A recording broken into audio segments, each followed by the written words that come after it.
Good morning, everyone. Welcome in social science class. Dear students, today we will start the next chapter, chapter number 17. And the name of the chapter is Fundamental Rights, Fundamental Duties, and Directive Principle of State Policy. This chapter is followed the chapter 16, and I hope you all understand the chapter 16 and all concept is clear from this chapter. So now we will continue this series of constitution.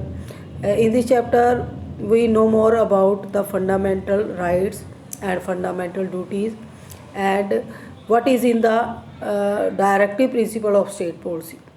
So let's begin next chapter. You have read in the previous chapter about the basic structures and elements of the Indian Constitution. Our Constitution's framers had tried to transform the ideals given in the preamble into reality.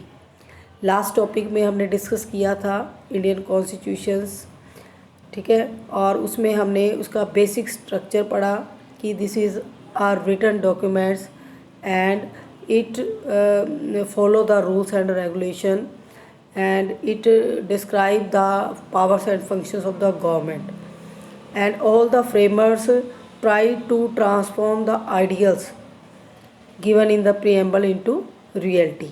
जो transform किया हमारे constitution framers ने, किसको transform किया? Ideals को, जो आदर्श लेकर वो चले थे। प्रीएम्बल में हमने बहुत सारी टर्म्स रीड की थी बेटा, उन टर्म्स के अंदर जो डीप मीनिंग था वो पब्लिक के लिए था, सिटीजन्स के लिए था, और उसको रियलिटी में लाने के लिए बहुत सारे एफर्ट्स किए थे कॉन्स्टिट्यूशनल जो फ्रेमर्स थे बेटा, और that would not have been possible without granting some fundamental rights to the people of India. और अब इस चैप्टर में हम पढ़ेंगे कि जो भी उनके गोल्स थे या एम्स थे कॉन्स्टिट्यूशन को फ्रेम करने के पीछे, उनको उनने पूरा किया। किस बिहाफ पर पूरा किया? जब सिटीजन्स को गारंटी मिली, फंडामेंटल राइट्स मिले, और without any discriminations they are equal before the eyes of law, they are equal in the society, they are equal in the social status, and they have opportunities to uplift yourself. After a long period of slavery and exploitation at the hands of the Britishers, peoples aspired for a life where the mind is without fear and the head is held high. After a long period, कितना period था बेटा? Near about 200 years, ठीक है, 200 years जो हम slave रहे हैं British dynasty के अंडर, ब्रिटिश रूल के अंडर, तो और उसकी एक्सप्लॉटेशन के बाद लोगों की क्या विशेष थी? They want a life where the mind is without fear and head is high. जो हेड है यानी कि सिर ऊंचा करके बिना डर के लोगों की इच्छाएं जो थी उनको वो पूरा करना चाहते थे, क्योंकि वो बहुत लंबा टाइम एक दास के रूप में, ठीक है, स्लेवरी सिस्टम जो था, क्योंकि हमारा कंट्री बेटा ब्रिटिशर से पहले भी गुलाम था। हम किसके गुलाम थे? हमने चैप्टर 8 में डिस्कस किया था कि हम मुग़लों के अंडर थे, फिर उससे पहले हम जो मुस्लिम रूलर्स थे सल्तनत पीरियड के अंडर थे, यानी सदियों सदियों से हम स्लेवरी का जो टाइम जो हमारे एंसेस्टर्स थे वो स्पेंड किया उन्होंने। उनके मन में एक डर भी था कि जब हमें फ्रीडम मिलेगी तो क्या हमारी सारी नीड्स और जो एस्पायरेशंस हैं फुलफ़िल होंगी। तो वे उनकी क्या एक होप थी कि वो ऐसी लाइफ्स को स्पेंड करें जहाँ कोई फियर ना हो और उनका जो हेड है वो हाई रहे और एजुकेशन फ्री हो सभी के लिए, और every citizen has the freedom to religion and faith and sole aim to the government is welfare of people specially of the down ट्रोडन्स.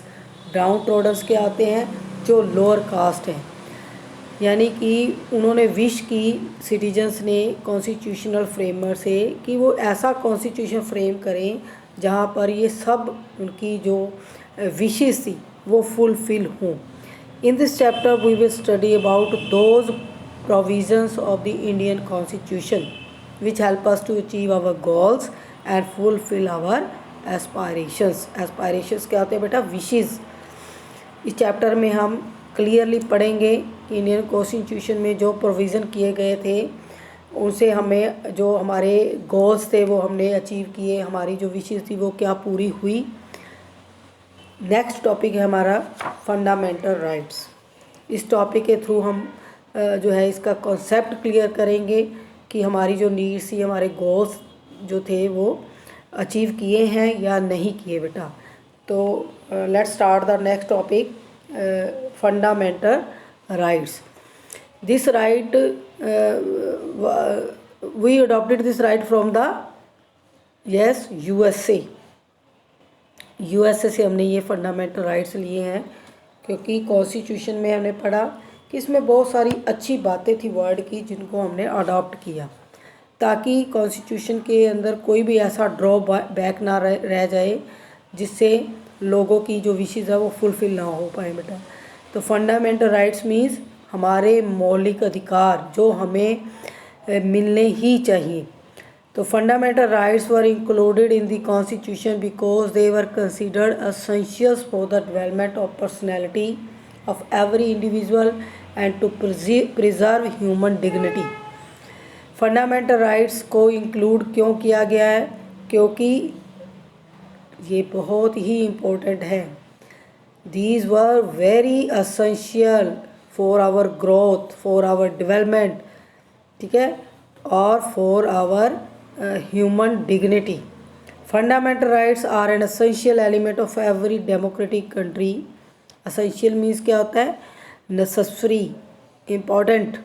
Democratic country के अंदर फंडामेंटल राइट्स जो हैं वो बहुत ही इम्पॉर्टेंट होते हैं बेटा। Since we were denied most of the civil and political rights by the British, क्योंकि सिविल और जो पॉलिटिकल राइट्स से, सिविल्स क्या होते हैं? आम नागरिकों के अधिकार, जैसे चलने फिरने का अधिकार, ठीक है, right to freedom to move anywhere, right to adopt any business, right to speech, right to follow any religion. तो these are some basic rights which is essential for the citizens बेटा। तो डेमोक्रेटिक राइट में ये जो democracy में तो ये ज़रूरी है, लेकिन ये ब्रिटिश रूल के टाइम हमें नहीं मिले थे, डिनाइड थे हम इससे। सिविल और पॉलिटिकल राइट्स नहीं थे। पॉलिटिकल राइट्स में यानी कि जो ब्रिटिश ऑर्गेनाइजेशंस होती थी, जो प्रोविंसेस थी, उनके अंदर इंडियन सिटीजन्स को कोई राइट नहीं था बेटा। One of the most important aspiration of peoples was that they should have some basic rights. सबसे ज़्यादा क्या ज़रूरी था? कुछ बेसिक राइट्स थे जो हम नेक्स्ट जो है रीड करेंगे बेटा। Which can not be violated. Violated means क्या होता है बेटा? जिनको कोई छीन नहीं सकता, चाहे गवर्नमेंट हो चाहे सिटीजन्स हो। ये बेसिक राइट्स जो बर्थ के अकॉर्डिंग मिलते हैं वो कोई भी आपसे छीन नहीं सकता, उनको कोई वायलेट नहीं कर सकता। Therefore the constitution of India provides 6 fundamental rights. हमें जो फंडामेंटल राइट्स हैं बेटा टोटल कितने हैं अकॉर्डिंग टू कॉन्स्टिट्यूशंस? वैसे तो बहुत सारे राइट्स हैं क्योंकि इन 6 राइट्स की, क्योंकि ये बेसिक राइट्स हैं और इनके अंदर हम अमेंडमेंट कर कर अलग से जो राइट्स हैं वो हम नेक्स्ट पढ़ेंगे, ठीक है। तो 6 तो हमारे बेसिक्स हैं, मौलिक हैं, जो कॉन्स्टिट्यूशन में हमारे फ्रेमर्स लिख गए थे।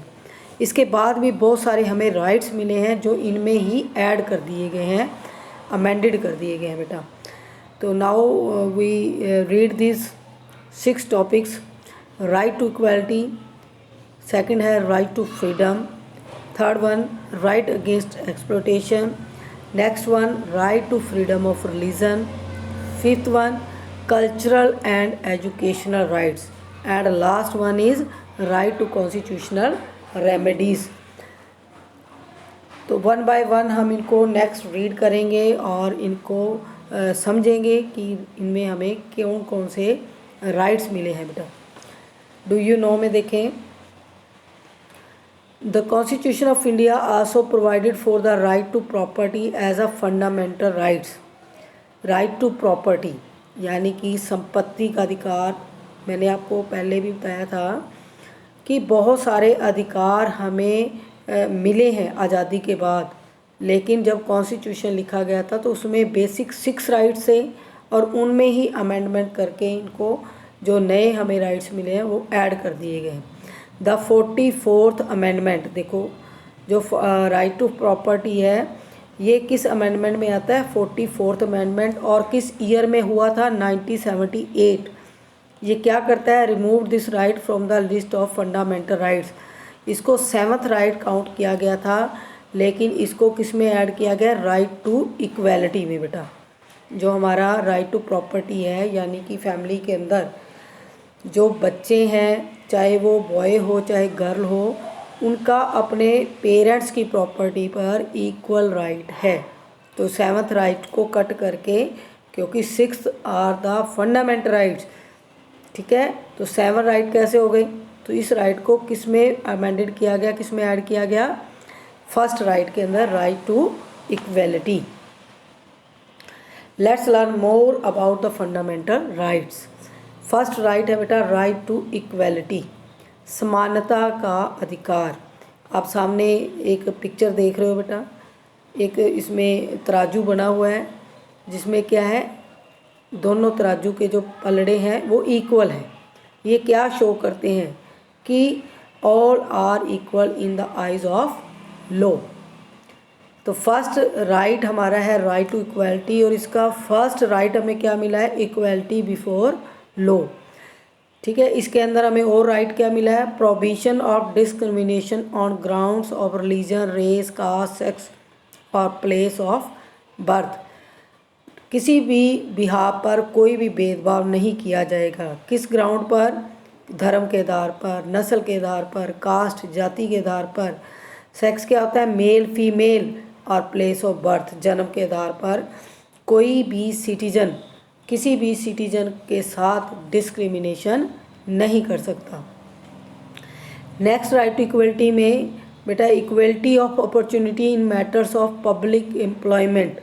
कोई भी एम्प्लॉयमेंट है, कोई भी रोज़गार है, जॉब है, उसके अंदर सबको इक्वल अपॉर्चुनिटी मिलती है according to their capability, according to their qualification. Abolition of untouchability. Untouchability क्या होता है, ये भी हमारी सोसाइटी का एक बहुत बड़ा बैड जो कह सकते हैं ईवल्स था।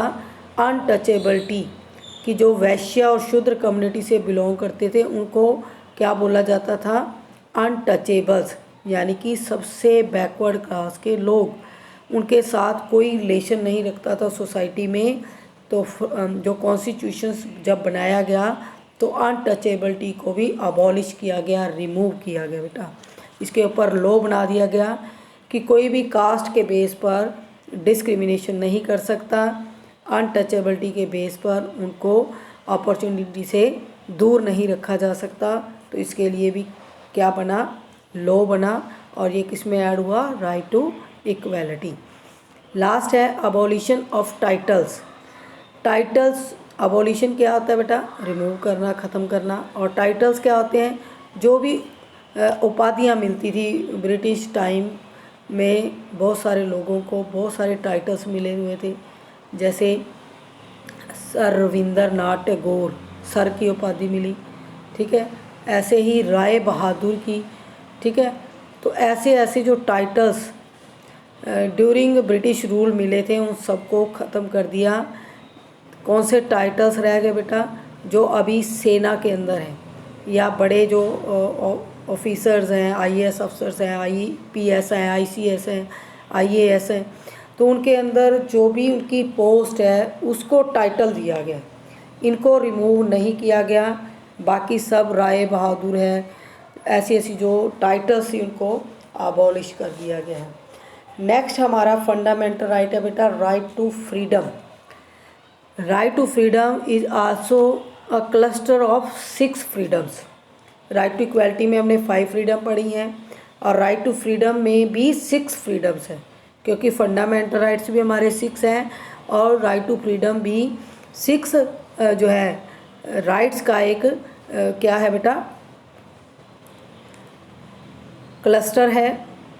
Freedom of speech and expression, right to freedom में सबसे पहले क्या राइट मिला है, right to speech, freedom of speech and expression, बोलने का, अभिव्यक्त करने का अपनी बात को, ठीक है, उसकी हमें क्या मिली हुई है, फ्रीडम, कि हम फ्रीली स्पीच दे सकते हैं। ठीक है, फ्रीली स्पीच का मतलब है ये नहीं कि हम किसी को भी अब्यूजिंग कर सकते हैं, नो, हम अपने जो विचार हैं, जो थॉट्स हैं, उनको हम एक्सप्रेस कर सकते हैं दूसरों के सामने। Freedom to assemble peacefully and without arms, हमें फ्रीडम है कि हम इकट्ठे हो सकते हैं, जैसे पिक्चर में देखा है ना, राइट टू पीसफुल गैदरिंग। अब फार्मर्स भी बैठे हुए हैं अपने राइट्स के लिए, और वो कोई भी वायलेंस नहीं कर रहे, अकॉर्डिंग टू रूल्स और रेगुलेशन चल रहे हैं, तो उनको कोई कुछ नहीं कह रहा बेटा।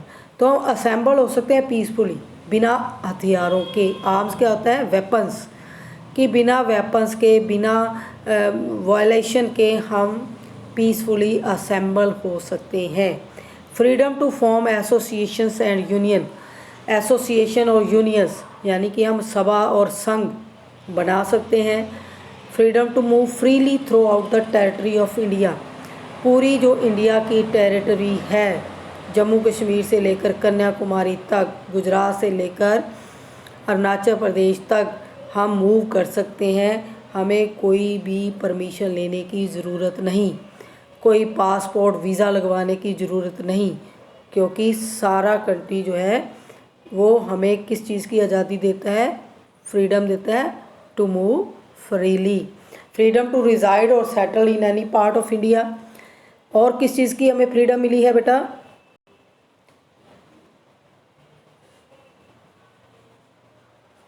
रिज़ाइड करने की, यानी कहीं भी हम अपना घर बना सकते हैं, प्रॉपर्टी परचेज़ कर सकते हैं, सेल कर सकते हैं, सेटल हो सकते हैं। ठीक है, तो हमें पूरी फ्रीडम है। Freedom to practice any profession और to carry on any occupations, trade और बिजनेस, हमें और किस चीज़ की फ्रीडम है, हम कोई भी ऑक्यूपेशन अडॉप्ट कर सकते हैं, कोई भी प्रोफेशन में जा सकते हैं, जॉब में जा सकते हैं, बिजनेस कर सकते हैं, ट्रेड कर सकते हैं। तो we are free to profess any occupation. Next है right to freedom also include the following provisions, कुछ इसमें प्रावधान भी किए गए हैं। ठीक है, हमें राइट टू फ्रीडम तो मिला है, बहुत सारे हमने 6 राइट्स पढ़े हैं, उनके अंदर भी हैं, सब पार्ट्स हैं। तो अब इसके अंदर कुछ और भी इंक्लूड किया गया है। वो क्या इंक्लूड किया गया है, protection in respect of conviction for any offence, हमें प्रोटेक्शन मिलती है फॉर एन ऑफेंस। ऑफेंस क्या होता है, कोई भी हमारे ऊपर एलिगेशन लगता है, आप यानी कि कोई भी अगर क्राइम हमारे ऊपर थोप दिया जाता है तो उसके लिए हम जो है प्रोटेक्ट कर सकते हैं। और protection of life and personal liberty, हम अपनी लाइफ और लिबर्टी क्या होता है, आज़ादी की प्रोटेक्शन कर सकते हैं। हम कोर्ट में जा सकते हैं इन राइट्स को लेने के लिए। प्रोटेक्शन अगेंस्ट आर्बिट्रेरी अरेस्ट, यानी कि बिना कोई अपराध किए जब कोई अरेस्ट हो जाता है, डिटेंशन यानी कि उसके ऊपर कार्रवाई होती है, तो उसको भी हम अपने बचाव के लिए राइट्स ले सकते हैं, प्रोटेक्शन ले सकते हैं। और राइट टू एजुकेशन, ये भी एक कंपल्सरी राइट है बेटा, राइट टू एजुकेशन, हम सब शिक्षा ले सकते हैं अपनी इच्छा से। डू यू नो में इन अगस्त 2017 ए 9 judges bench headed by the Chief Justice of India unanimously arrived at the landmark verdict declared right to privacy as a fundamental right which could have a bearing on several aspects of law, lifestyles and governance। तो right to privacy 2017 में जो है decision लिया गया कि right to privacy भी होनी चाहिए, सबकी अपनी पर्सनल लाइफ होती है। तो ये राइट टू फ्रीडम में आता है बेटा, कि हम अपनी जो प्राइवेसी है उसको प्राइवेसी ही रख सकते हैं। ठीक है, उसको ओपनली पब्लिकली हम उसको शो नहीं कर सकते, ये हमें राइट है। और कोई पब्लिकली उसको शो भी नहीं कर सकता, जैसे मीडिया है, बिना प्रूफ के वो किसी की भी प्राइवेसी को पब्लिकली नहीं कर सकती बेटा।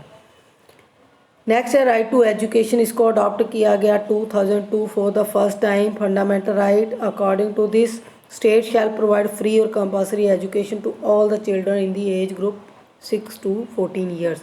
तो राइट टू एजुकेशन को भी 2002 में अडॉप्ट किया गया, जिसमें क्या प्रोविज़न किया गया कि कंट्री के सभी बच्चे जो अटेन करते हैं एज 6 to 14 ईयर्स, उनको फ्री और कंपल्सरी एजुकेशन जो है मिलेगी बेटा। तो ये हमारी कंट्री के अंदर है ये भी राइट।